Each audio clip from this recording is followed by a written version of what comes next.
Hi everyone, it's QuickyBaby and welcome back to World of Tanks. And Wargaming seems to be getting back to the basics of game management, and that is incorporating buffs and nerfs into World of Tanks for the first time in several years.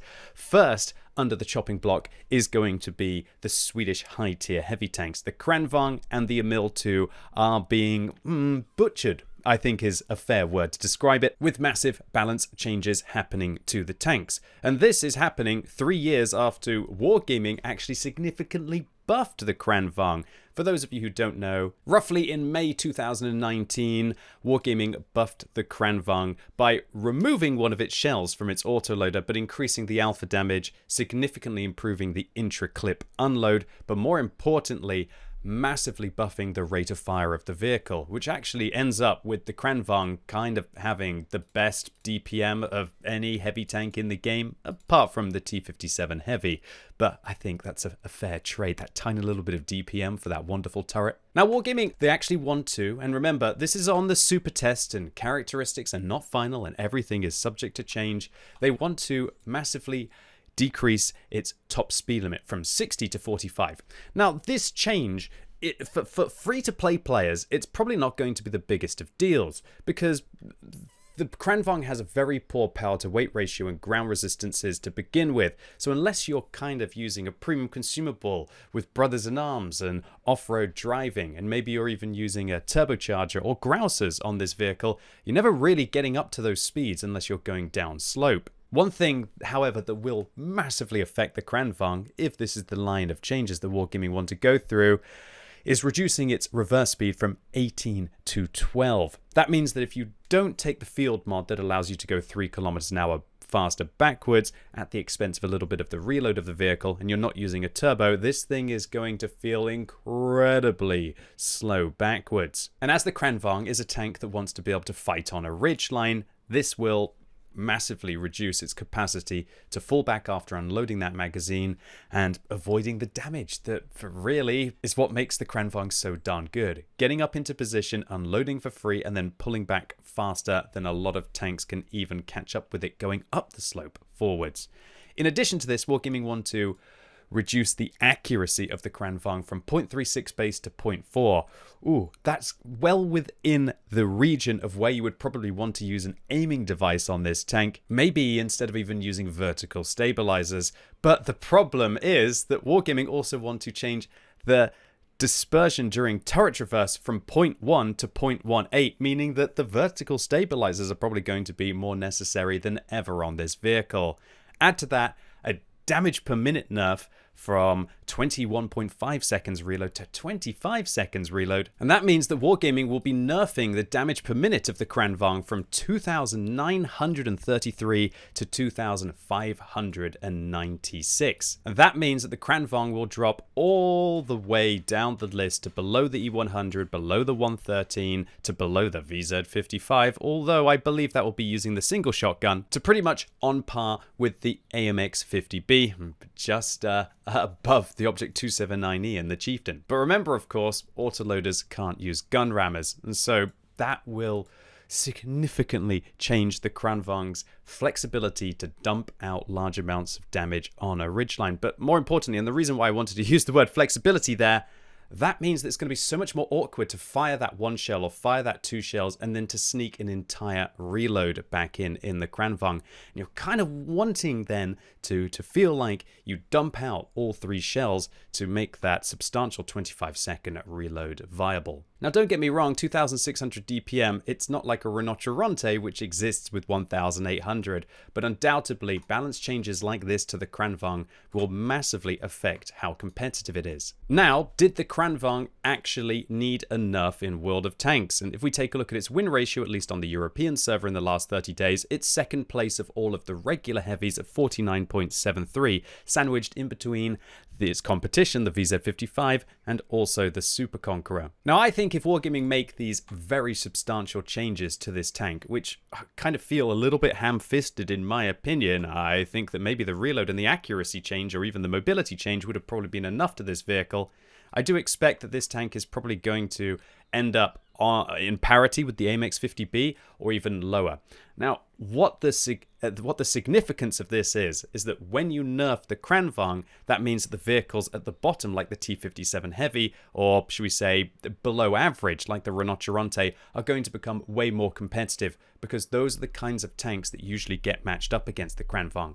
The big problem and the elephant in the room here is that if Wargaming nerfed the Kranvagn, then what about the vehicle's main competitor, which is the VZ55, which currently has the best average win ratio of any tier 10 heavy tank. And unfortunately, Wargaming haven't made any mention of this whatsoever. Nevertheless, I do think the Kranvagn needs nerfing. It's just unfortunate that Wargaming are targeting it directly without making their intentions known about the Czechoslovakian heavies as well, as clearly the VZ55 is performing just as well, if not better, than the Kranvagn, at least in the random queue. Next up, let's talk about the Emil, a vehicle which again received a significant buff, a lot like the Kranvagn in the same patch, where its alpha damage increased from 400 up to 440 and its reload was significantly improved.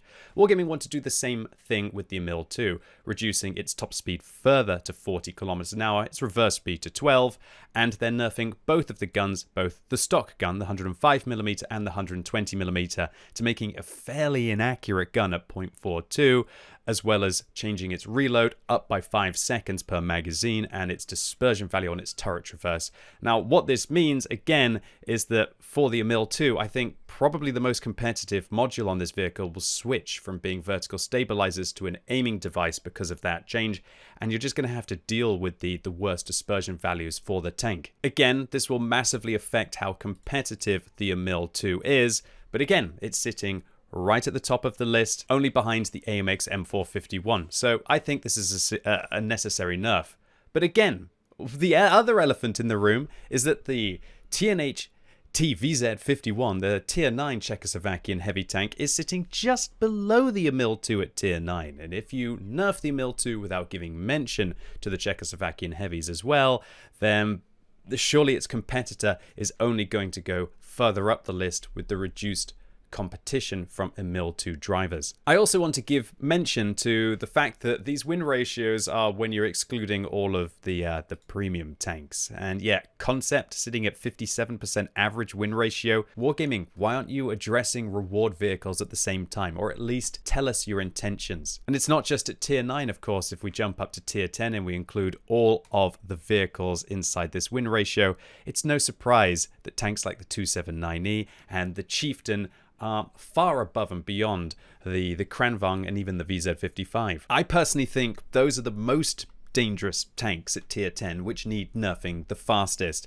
And, well, don't get me wrong, I'm happy that the Kranvagn is going to be nerfed because, for example, in ranked, it does end up with a real toxic meta of having about 20% Kranvagns each team and prevents you from being able to play other vehicles. Inside the random queue, I'd say it's tanks like the Object 279E and the Chieftain which are becoming more popular as more and more people receive them on their accounts and play them more and more, to the point where now the Object 279E is played more than a huge glut of heavies inside the tech tree. Wargaming really have to do something to address these reward tanks. And by simply saying that they're going to nerf two of the more comfortable tech tree vehicles at tier 10 and tier 9 in the game without giving mention of the Czechoslovakian heavies and also the real problem, which is the reward vehicles. This feels like an attempted fix at one of the problems, but probably not the main problem with tier 10 balancing.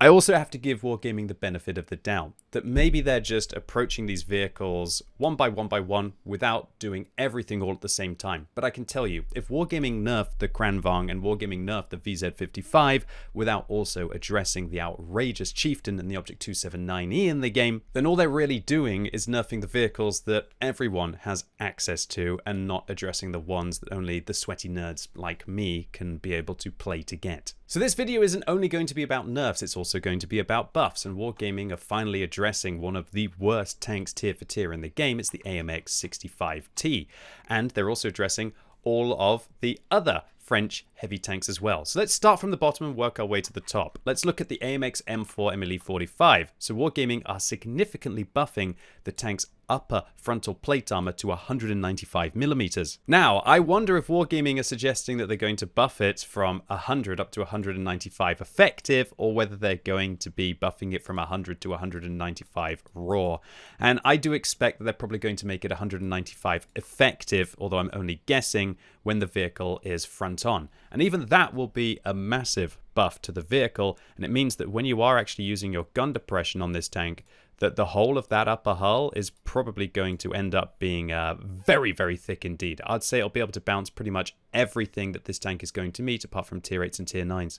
The issue is, however, that turret armor is still going to be a little bit awkward, but luckily Wargaming have that covered as well, as they're going to be buffing the turret armor up to 200 as well. And again, I do expect that this will be effective values or raw values, because the turret armor is very flat on the front. And so this means that you're probably going to be able to actually play the AMX M445 without wanting to tear your hair out. And so if you're thinking about going down the French heavies, don't do it right now. Wait for the buffs, as this tier 7 is going to turn into a fairly decent tank. It's still going to be very vulnerable down the side, overmatchable by 121mm caliber guns. So do I think that this is suddenly going to become the best tier 7 heavy? No, that'll still definitely be in the hands of the T29. Also gets a little bit of a hit point buff, which will be nice. All right, let's talk about the AMX 65T. It's getting some dispersion buffs, both on its stock tracks and also on its upgraded tracks, and 0.26 to 0.16. That is beautiful. Probably in the range of maybe dropping vertical stabilizers on this vehicle, whereas previously you definitely couldn't have done that and remained very accurate indeed. It's also getting a hit point buff to 1600, although it's still not amazing for a tier 8, but definitely not bad there. Now, this is the interesting one. Wargaming are not buffing the 100mm gun on this vehicle. They're actually buffing the 120mm caliber gun on this vehicle. And I say it's interesting because this tank, it has its upgraded gun, the 120mm, is by far the worst gun on this tank. You lose DPM, you lose pen, you gain a little bit of alpha, you lose significant amount of accuracy, and you lose that turret traverse dispersion. But if Wargaming are buffing the turret traverse dispersion, they're buffing the aiming time, and they're buffing the reload on this tank, that means that this gun might end up actually being pretty good. Apart from the penetration, I wonder if it gets good gold rounds. 252, that's pretty good, but not great against tier 10 still. But the DPM of this vehicle is going to change from 1739 with the 120mm up to 1920, which is very healthy for a tier 8 heavy tank. And I'd say that the 127 will end up being, or should I say, sorry, the 120mm will end up being the best gun on this vehicle because of it. However, does buffing a gun that wasn't competitive on a tank rather than buffing the gun that was competitive actually mean that this tank is going to end up being good? No, I don't think so. I really don't think that Wargaming have done enough for this tank. I think they did enough for the AMX M445 for sure, but they didn't for the AMX 65T. I think that this tank needs an armor buff, or it needs a mobility buff, or it needs its weak point toughening up, or this gun needed buffing even more so, because ladies and gentlemen, boys and girls, there's a reason why this vehicle has the worst win ratio of all of the tier 8 heavies at 44.46 average. It's absolutely despicable. I don't feel like Wargaming have buffed the correct gun, or if they did, they should have buffed the 100 and they should have buffed the 120 significantly more. They should have given this tank some more likable features in other areas. So now let's jump up to tier 9, and I expect the AMX Emil 51 is probably going to end up getting nerfed, because if we take a look at the win ratio of all of the tier 9 heavies, we see that the AMX M451 is sitting at 50.92. It's the best tier 9 heavy, at least with regards to winning your games. Okay, so Wargaming are nerfing the traverse speed a tiny little fraction. Won't make really any difference on this tank. And they're buffing the dispersion when you are turning the vehicle by massive amounts, to the point where probably don't need vertical stabilizers on this vehicle nearly as much. Okay, I don't know what Wargaming are doing. Maybe they have statistics that I don't, but I don't understand why the AMX M451, which has the best win ratio by far of any of the tier 9 heavies, needs to effectively get a buff. However, I also want to clarify one thing that I think the Wargaming would probably argue, and that is that one of the reasons why the AMX 51 is so good at tier 9 is because the tank effectively comes with its upgraded gun while it's stock. And that is the 120mm on this vehicle is the first one you get. And that is a fabulous gun for tier 9, which is what makes the tank so good. So maybe the statistics of the AMX M4 51 are inflated because its stock performance is so darn good and it doesn't have to struggle like a lot of the other heavies when it is stock. So maybe that's why its win ratio is inflated up. Maybe Wargaming have looked at the statistics of how it performs when it's stock and when it's upgraded and don't feel the need to actually nerf this tank and feel that they can leave it where it is. Irrelevant. The AMX M4 51, especially with the Emil II being nerfed, which was one of the other more competitive tier 9 heavies, will be even stronger in the game. Alright, so now let's talk about the AMX M4 Emil 54, an absolute bizarre tank in World of Tanks that currently, at least on the European server, has the second worst win ratio of any tier 10 heavy tank in the game. Only just pipped by the T57 heavy and below the T125 and the Panzer 7. The reason why this tank sucks is because it just really doesn't have anything going for it, and you'd be stupid to want to play this thing instead of playing a Super Conqueror. So I'm really excited to see how Wargaming are planning to change this vehicle. So firstly, a side armor buff up to 85mm. That's actually massive for this tank, because one of the things that really sucks about the AMX M4 51 is when you over-angle your side armor and then suddenly it's super easy for everything to be able to penetrate it. Now, I don't suddenly think that that little bit of a side armor buff is going to help that much, but it will actually allow it to stop being overmatched by FV215B183 AP shells, which will be kind of useful. I think it's really going to protect it from high explosive rounds, and more importantly, it might help it against some of the tier 8 tanks. I still don't think that's going to be the biggest of deals, but it definitely will help the vehicle against high explosive rounds and FV215B183 AP shells. They're also going to improve its survivability by increasing its hit points by 200, but they're actually going to nerf its hull traverse speed.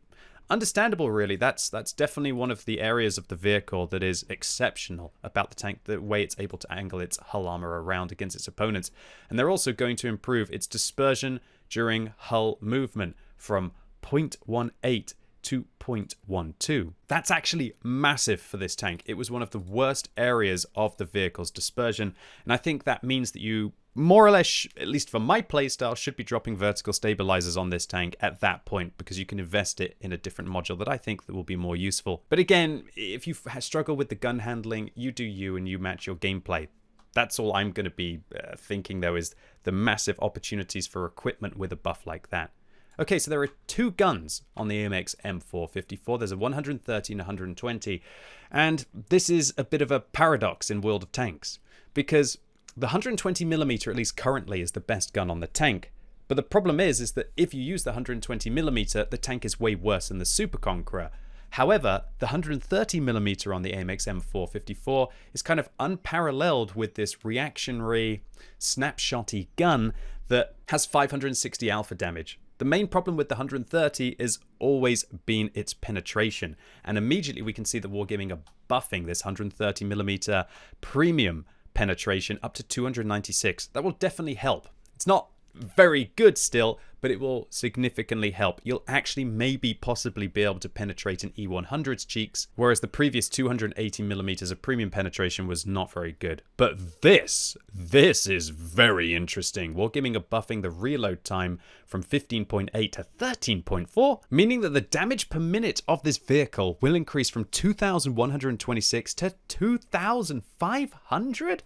That is massive for an AMX M4 54. This vehicle will catapult up the DPM list from kind of pretty much near the bottom, along with the Type 5 Heavy, to sitting where the nerfed Kranvagn will be roughly above the VZ55 with the autoloader and where the Chieftain is. That is great for such a high alpha damage gun at 560, and this will honestly make the AMX M4 a lot more competitive than it was previously. Add to that a shell velocity buff to allow it to be able to hit moving targets, and an accuracy buff to 0.33, which is fantastic in itself. And wow, Wargaming are definitely making this an interesting prospect. With that 130mm caliber gun, this will kind of play a bit like the buffed E100 in a way. High DPM, that kind of same 530, but in this case 560 alpha damage, and to have 8 degrees of gun depression, and to have the thick frontal turret, albeit with a weak point on top, this thing will be an absolute bully if Wargaming decide to go ahead with this buff. Wargaming also changing the 120mm caliber gun, buffing its reload from 11 seconds to 10 seconds and its first shell penetration up to 270, but they're also significantly reducing the vehicle's shell velocity, so watch out for that. This will buff the 120mm gun on the AMX M4 from 2200 DPM up to 2400. I personally think that the better gun will shift from being the 120, although worse than the Super Conqueror, up to the 130 irrelevant. The 130 is going to be the best gun on the AMX Emil II, and I guess it's the one that Wargaming truly want people to use on this tank, as it actually gives you a reason to play. I think that this is the best buff that Wargaming have thought up. I think that it's probably not going to end up being too much, considering the position of this tank with regards to the win ratios on the European server, and I think it will make the vehicle quite an interesting prospect. This not quite a Super Conqueror, not even close to a Kranvagn with regards to its gun depression, but an 8 degrees hard hitter that it's not going to have quite as much flexibility on a ridgeline, but to have that extra hull armor and the significantly better lower plate, this will make it an interesting assault prospect. I personally will end up using, I think, vents, a gun rammer, and a turbo on this vehicle with the improved dispersion when you're moving the tank. And with the only thing that this tank is going to struggle with is even with the buffed penetration. If you use the 130, it really won't do very well against a mouse or an E100. But apart from that, I think that reload buff is huge.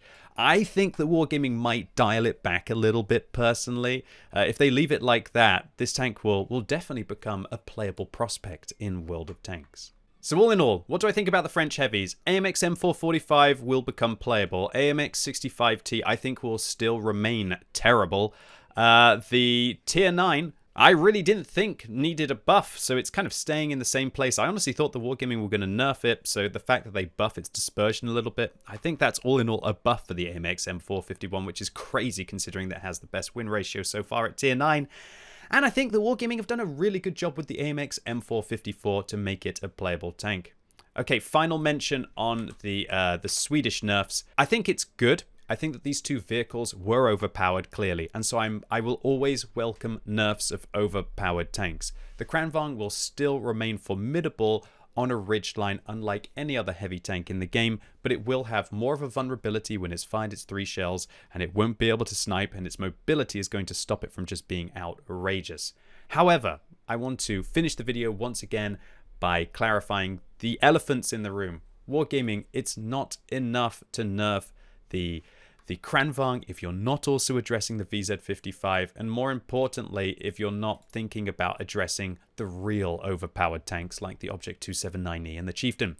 And so while this is definitely a step in the right direction, Wargaming, that you're actually balancing your game, other popular free-to-play competitive titles like League of Legends, for example, are buffing and nerfing champions pretty much every month or every other month, and we're talking about 6, 7. They're doing probably about 10 champions at a time, and I think that you could almost compare that to the Tier 10 tanks at World of Tanks. But I would really like somebody from Wargaming to step up and tell us as quickly as possible, are you going to actually balance the Chieftain? Are you going to balance the 279E? And I think that until somebody steps up from Wargaming and does that, then frankly just nerfing tech tree tanks, the ones that people feel like they can actually use to combat those vehicles, is only going to add to how overpowered the 279E and the Chieftain are. Anyway, ladies and gents, boys and girls, that was it for the buffs and nerfs video. If you liked my in-depth breakdown as to how I think that the vehicles are going to be good or bad, let me know by giving the video a like. If you hated it, however, give it a thumbs down. And let me know in the comments whether you think that the Kranvagn needed a nerf, and importantly, do you think that the VZ55 should be left out away from this? And what do you think about vehicles like the Chieftain and the 279E just sitting there? And how do you feel that this new era, possibly, of Wargaming's nerfs will... do you think that they're going to affect the reward tanks as well? And as always, thank you so much for watching. You've been epic, and hopefully I'll see you soon.